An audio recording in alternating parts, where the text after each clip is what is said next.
जय हिंद मेरे प्यारे साथियों, कैसे हैं आप सभी। आशा करते हैं आप सभी अच्छे होंगे और आपकी पढ़ाई भी एकदम अच्छे तरीके से चलेगी। साथियों, आज का जो टॉपिक होने वाला है वो झारखंड पुलिस कांस्टेबल 2024 में जो जीके जीएस पूछा जाता है साथियों, उसी का प्रैक्टिस सेट नंबर 35 है। साथियों, इसके पहले 34 प्रैक्टिस सेट ऑलरेडी प्रोवाइड करवाई जा चुकी है और साथ ही साथ आप लोगों के लिए 2 प्लेलिस्ट तैयार की जा चुकी है, एक जीके जीएस की और एक हिंदी पेपर 2 की। ठीक है, और हिंदी पेपर 1 की क्लासेस चल रही हैं, तो आप लोग जाके वीडियो देख सकते हैं। तो आइए स्टार्ट करते हैं वीडियो को बिना देरी किए हुए साथियों। पहला प्रश्न है, हीनयान और महायान किस धर्म के पंथ हैं? हिंदू धर्म, जैन धर्म, बौद्ध धर्म, सिख धर्म। तो हीनयान और महायान साथियों बौद्ध धर्म के पंथ हैं। ठीक है, हीनयान और महायान बौद्ध धर्म की शाखाएं हैं। चतुर्थ बौद्ध संगीति कनिष्क के समय के बाद बौद्ध धर्म 2 भागों हीनयान एवं महायान में विभाजित हो गया। बौद्ध धर्म के महायान संप्रदाय का आदर्श बोधिसत्व है। बोधिसत्व दूसरे के कल्याण को प्राथमिकता देते हुए अपने निर्वाण में विलंब करते हैं। और हीनयान का आदर्श अरहत पद को प्राप्त करना है। जो व्यक्ति अपनी साधना से निर्वाण की प्राप्ति करते हैं उन्हें ही अरहत कहा जाता है साथियों। ठीक है, अगला प्रश्न है, राजपूत राजवंश के अनंगपाल तोमर ने राज्य स्थापित किया था? गुजरात, मालवा, अजमेर, दिल्ली। तो कौन सा राज्य स्थापित किया था राजपूत राजवंश के अनंगपाल तोमर ने? तो साथियों दिल्ली। ठीक है, दिल्ली स्थापित किया था। अनंगपाल तोमर ने 736 ईस्वी में तोमर वंश की स्थापना की। अनंगपाल राजपूत वंश से संबंधित था। इन्होंने वर्तमान दिल्ली की स्थापना ढिल्लिका नाम से की थी। ठीक है, अगला प्रश्न है, युवा बंगाल आंदोलन किसने शुरू किया था? Ishwar Chandra Vidyasagar, Dennis Clive, Raja Rammohan Roy, Henry Vivian Derozio. तो किसने युवा बंगाल आंदोलन शुरू किया था साथियों? तो हेनरी विवियन डेरोजियो ने युवा बंगाल आंदोलन शुरू किया था। यंग बंगाल आंदोलन के प्रवर्तक एवं Anglo Indian Henry Vivian Derozio 1809 से 1831 ईस्वी थे। यह आंदोलन 1828 ईस्वी में बंगाल में चलाया गया। इस आंदोलन का मुख्य उद्देश्य प्रेस की स्वतंत्रता, जमींदारों द्वारा किए जा रहे अत्याचारों से रैयत की सुरक्षा, सरकारी नौकरियों में ऊंचे वेतनमान के अंतर्गत भारतीय लोगों की नियुक्ति करवाना था। ठीक है, अगला प्रश्न है, गांधी जी ने चंपारण नामक एक छोटे से गांव में सत्याग्रह आंदोलन शुरू किया था। चंपारण वर्तमान में कौन से भारतीय राज्य में स्थित है साथियों? पश्चिम बंगाल में, बिहार में, गुजरात में या फिर महाराष्ट्र में? तो साथियों बिहार में स्थित है चंपारण। महात्मा गांधी ने चंपारण में नील आंदोलन की शुरुआत की थी। चंपारण जिला बिहार राज्य में स्थित है। जो चंपारण जिला है वो बिहार राज्य में स्थित है। चंपारण सत्याग्रह 1917 को गांधी जी का प्रथम सविनय अवज्ञा आंदोलन, खेड़ा आंदोलन 1918 को प्रथम असहयोग आंदोलन तथा अहमदाबाद नील मजदूर आंदोलन 1918 में प्रथम भूख हड़ताल माना जाता है। ठीक है, अगला प्रश्न है, हरिजनों के लिए पृथक निर्वाचक मंडल की व्यवस्था को के तहत उनके लिए सीटों के आरक्षण से बदल दिया जाता था। गांधी इरविन समझौता, लखनऊ समझौता, क्रिप्स मिशन प्रस्ताव, पूना समझौता। तो साथियों आपका जो राइट आंसर है वो है पूना समझौता। ठीक है, 26 सितंबर 1932 ईस्वी में गांधी जी और अंबेडकर के बीच एक समझौता हुआ जिसे पूना पैक्ट के नाम से जाना गया। इसके द्वारा B.R. अंबेडकर ने दलितों के पृथक निर्वाचक मंडल की व्यवस्था को अस्वीकार कर दिया और बदले में स्थानों के आरक्षण की बात को स्वीकार कर ली। प्रांतीय विधानसभाओं में उसके आरक्षित स्थान 71 से बढ़कर 148 कर दी गई, जबकि केंद्रीय विधानसभा में कुल 18% स्थान मिला। ठीक है, अगला प्रश्न है, राजनीतिक व्यवस्था का कौन सी विधा अलग अलग राज्यों या अन्य व्यवस्थाओं को एक व्यापक राजनीतिक प्रणाली के भीतर इस तरह एकजुट करती है कि प्रत्येक को अपनी अखंडता बनाए रखने का प्रावधान मिलता है? संप्रभुता, लोकतंत्र, अखंडता, संघवाद। तो साथियों संघवाद जो है आपका राइट आंसर होगा। देश के शासन को चलाने के लिए शक्तियों के विभाजन का सिद्धांत संघवाद कहलाता है। इस शासन प्रणाली में प्रश्नानुसार अलग अलग राज्यों या अन्य राज्य व्यवस्थाओं को एक व्यापक राजनीतिक प्रणाली के भीतर इस तरह एकजुट किया जाता है कि प्रत्येक को अपनी अखंडता बनाए रखने का प्रावधान मिलता है। संघवाद जो है वो संवैधानिक तौर पर शक्ति को साझा करता है। भारतीय संविधान के निम्नलिखित में से कौन सा भाग केंद्र शासित प्रदेशों से संबंधित है? भाग 8, भाग 4, भाग 9, भाग 6। तो साथियों भाग 8 जो है वो भारतीय संविधान के केंद्र शासित प्रदेशों से संबंधित है। ठीक है, भारतीय संविधान के भाग 8 में अनुच्छेद 239 से 242 तक केंद्र शासित प्रदेश तथा प्रशासनिक व्यवस्था का प्रावधान है। ठीक है, राज्यसभा के सदस्यों का चुनाव किन के द्वारा किया जाता है? राज्यों की विधानसभाओं के सदस्यों द्वारा, लोकसभा के सदस्यों द्वारा, भारत की जनता द्वारा, विधान परिषद के सदस्यों द्वारा। तो साथियों राज्यों की विधानसभाओं के सदस्यों द्वारा राज्यसभा के सदस्यों का चुनाव किया जाता है। ठीक है, राज्यसभा के सदस्यों का चुनाव राज्यों की विधानसभाओं के सदस्यों द्वारा किया जाता है। राज्यसभा भारतीय लोकतंत्र की ऊपरी प्रतिनिधि सभा है। राज्यसभा में अधिकतम 250 सदस्य होते हैं, जिनमें 12 सदस्य भारत के राष्ट्रपति द्वारा नामांकित होते हैं। अन्य सदस्यों का चुनाव होता है। वर्तमान में राज्यसभा सदस्यों की संख्या जो है वो 245 निर्धारित है। राज्यसभा में सदस्य 6 साल के लिए चुने जाते हैं, जिनमें 1/3 सदस्य हर 2 साल में सेवानिवृत्त होते हैं। ठीक है, अगला प्रश्न है, निम्न में से कौन सा शहरी स्थानीय निकाय प्रशासन का निकाय नहीं है? नगर पंचायत, नगर पालिका, नगर निगम, जिला पंचायत। तो साथियों जिला पंचायत जो है वो आपका शहरी स्थानीय निकाय प्रशासन का निकाय नहीं है। जिला पंचायत शहरी स्थानीय निकाय प्रशासन का अंग नहीं है। जिला पंचायत पंचायती राज्य व्यवस्थाओं को सुचारू रूप से क्रियान्वित करने हेतु जिला स्तर पर एक प्रमुख कार्यालय है, जो कि अपने जिले के सभी जनपद पंचायतों तथा ग्राम पंचायतों पर नियंत्रण रखते हुए समय समय पर ग्राम पंचायतों, जनपद पंचायतों का मार्गदर्शन करता है। ठीक है साथियों, अगला प्रश्न है, प्रसिद्ध वास्तुकार ला कार्बजिए द्वारा अभिकल्पित पैलेस ऑफ असेंबली नामक एक विधानसभा में स्थित है। पुडुचेरी में, चंडीगढ़ में, दादरा और नगर हवेली और दमन और दीव में, लद्दाख में। तो साथियों आपका जो राइट आंसर है वो है चंडीगढ़। ठीक है, प्रसिद्ध वास्तुकार ला कार्बजिए द्वारा अभिकल्पित पैलेस ऑफ असेंबली नामक विधानसभा चंडीगढ़ में स्थित है। ला कार्बजिए ने दुनिया भर में कई शानदार इमारतों एवं शहरी विकास योजनाओं को तैयार किया है। ठीक है, अगला प्रश्न है, निम्न में से कौन सा शैल का उदाहरण नहीं है? Asphalt, cyst, granite, basalt. तो साथियों एस्फाल्ट जो है वो शैल का उदाहरण नहीं है।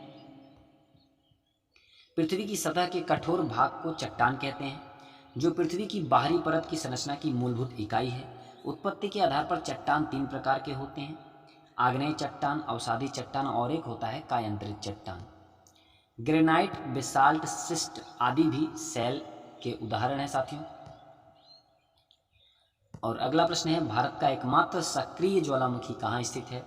बारातांग, बैरन द्वीप, पोर्ट ब्लेयर, नारकोडम द्वीप। तो भारत का एकमात्र सक्रिय ज्वालामुखी कहाँ स्थित है साथियों? तो बैरन द्वीप जो है वो भारत का एकमात्र सक्रिय ज्वालामुखी है।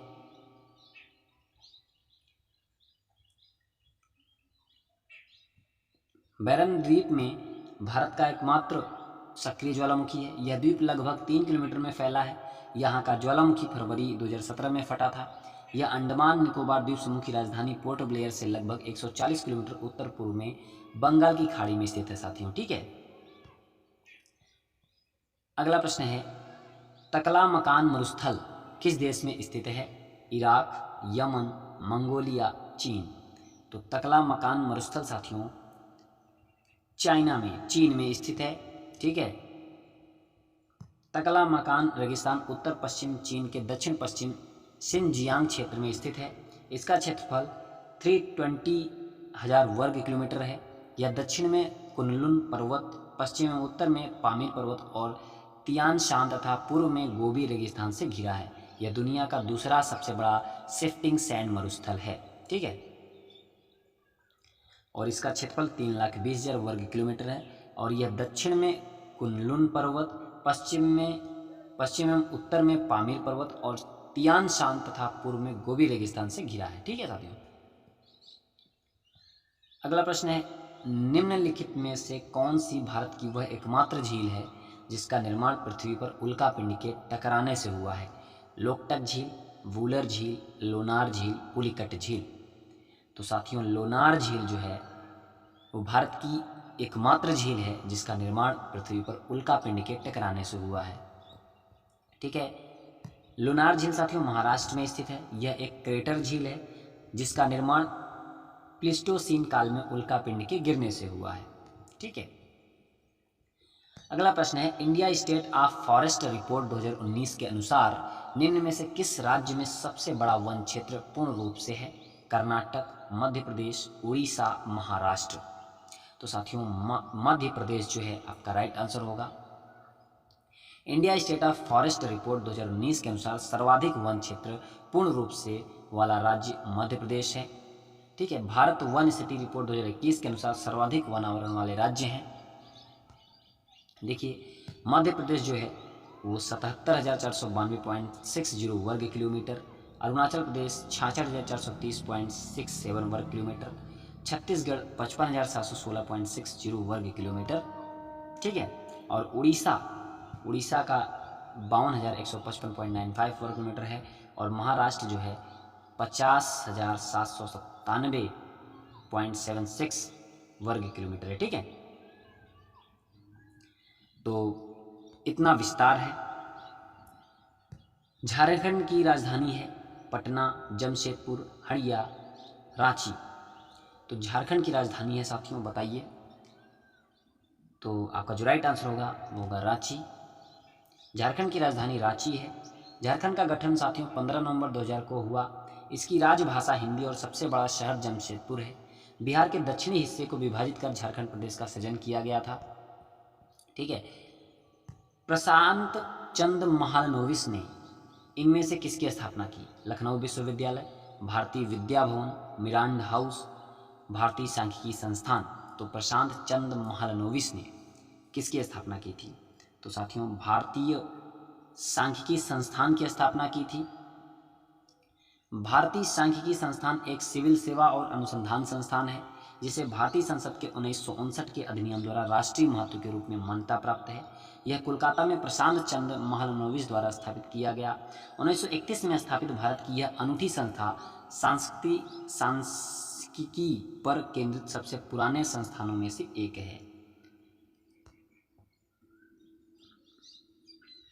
अगला प्रश्न है जीएसटी के संबंध में कौन सा कथन सही नहीं है?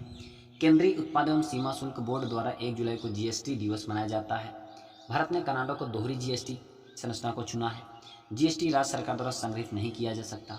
फ्रांस जीएसटी को लागू करने वाला पहला देश है। तो आपको जीएसटी के संबंध में कौन सा कथन गलत है वो बताना है। तो साथियों जीएसटी जो है वो राज्य सरकार द्वारा संग्रहित नहीं किया जा सकता, ये गलत है, बाकी तीनों सही हैं। विजय केलकर समिति की सिफारिश पर जीएसटी अर्थात वस्तु एवं सेवा कर जो कि एक अप्रत्यक्ष कर है को 1 जुलाई 2017 को लागू किया गया था। मॉडल कनाडा मॉडल पर आधारित है। भारत का जीएसटी 101वें संविधान संशोधन अधिनियम के तहत जीएसटी लागू किया गया। जीएसटी को 4 भागों में बांटा गया है, एक सीजीएसटी, एक एसजीएसटी और एक आईजीएसटी, और चौथा यूटीजीएसटी। ठीक है, और एसजीएसटी राज्य सरकार द्वारा लगाया जाता है। किस कंपनी ने नोएडा में विश्व की सबसे बड़ी मोबाइल फैक्ट्री स्थापित की है? Samsung, Apple, Vivo, communication technology company, Xiaomi corporation. तो किस कंपनी ने नोएडा में विश्व की सबसे बड़ी मोबाइल फैक्ट्री स्थापित की है साथियों? तो सैमसंग आपका राइट आंसर होगा। सैमसंग जो है वो दक्षिण कोरिया की एक इलेक्ट्रॉनिक कंपनी है। मोबाइल निर्माण के क्षेत्र में अग्रणी तथा पसंदीदा कंपनी है। सैमसंग कंपनी नोएडा जो कि भारत में है विश्व की सबसे बड़ी मोबाइल फैक्ट्री स्थापित की है। एप्पल अमेरिका की प्रसिद्ध इलेक्ट्रॉनिक कंपनी है, जबकि वीवो कंपनी चीन की एक अंतर्राष्ट्रीय प्रौद्योगिकी कंपनी है। ठीक है, एप्पल आपकी अमेरिका की, वीवो चाइना की, और सैमसंग जो है वो भारत की। अगला प्रश्न है प्रधानमंत्री उज्ज्वला योजना इनमें से किससे संबंधित है? युवाओं में कौशल विकास, कम मूल्य पर एलईडी बल्बों का वितरण, एलपीजी कनेक्शन, या फिर ग्रामीण विद्युतीकरण। तो साथियों प्रधानमंत्री उज्ज्वला योजना जो है वो एलपीजी कनेक्शन से संबंधित है। प्रधानमंत्री उज्ज्वला योजना की शुरुआत होती है 1 मई 2016 को उत्तर प्रदेश के बलिया जिले से हुई थी। इसका उद्देश्य गरीबी रेखा से नीचे गुजर बसर करने वाले परिवारों की महिलाओं को निःशुल्क एलपीजी कनेक्शन प्रदान करना था। ठीक है।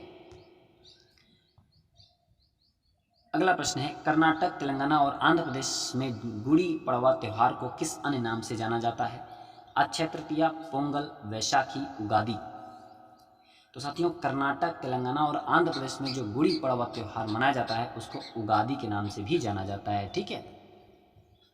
गुड़ी पड़वा या वर्ष प्रतिपदा चैत्र मास की शुक्ल प्रतिपदा को मनाया जाता है। इस दिन हिंदू नव वर्ष का आरंभ माना जाता है। कर्नाटक, तेलंगाना और आंध्र प्रदेश में गुड़ी पड़वा को उगादि या फिर युगादि के नाम से जाना जाता है। ठीक है साथियों।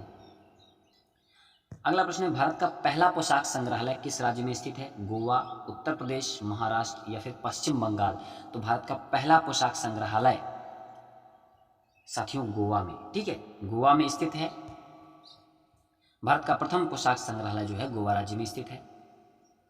अगला प्रश्न है, मंगल ऑर्बिटर मिशन मॉम मंगलयान को किस वर्ष में प्रक्षेपित किया गया था? 2012, 2013, 2014, 2015। तो साथियों 2013 में मंगल ऑर्बिटर मिशन मंगलयान को 2013 में प्रक्षेपित किया गया था। ठीक है। मंगल ऑर्बिटर मिशन मंगलयान को 5 नवंबर 2013 को आंध्र प्रदेश के श्रीहरिकोटा स्थित सतीश धवन अंतरिक्ष केंद्र से प्रक्षेपित किया गया था। प्रथम प्रयास में ही मंगल ग्रह की कक्षा में प्रवेश करने वाला प्रथम देश बनने का गौरव भारत को प्राप्त हो गया।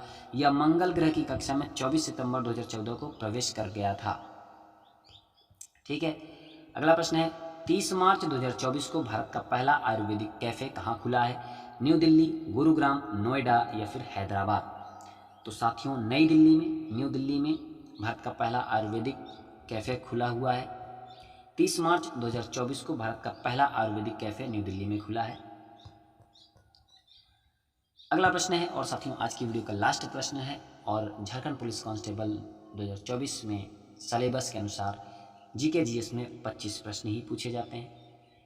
तो बताइए प्रश्न का उत्तर क्या होगा? कैबिनेट ने 2024-25 सीजन के लिए कच्चे जूट के लिए न्यूनतम समर्थन मूल्य में कितने रुपए की वृद्धि की है? 1285 रुपये प्रति क्विंटल, 385 रुपये प्रति क्विंटल, 485 रुपये प्रति क्विंटल और 550 रुपये प्रति क्विंटल। तो कैबिनेट ने 2024-25 सीजन के लिए कच्चे जूट के लिए जो न्यूनतम समर्थन मूल्य है कितने रुपए की वृद्धि की है? तो साथियों 1285 रुपये प्रति क्विंटल की वृद्धि की है।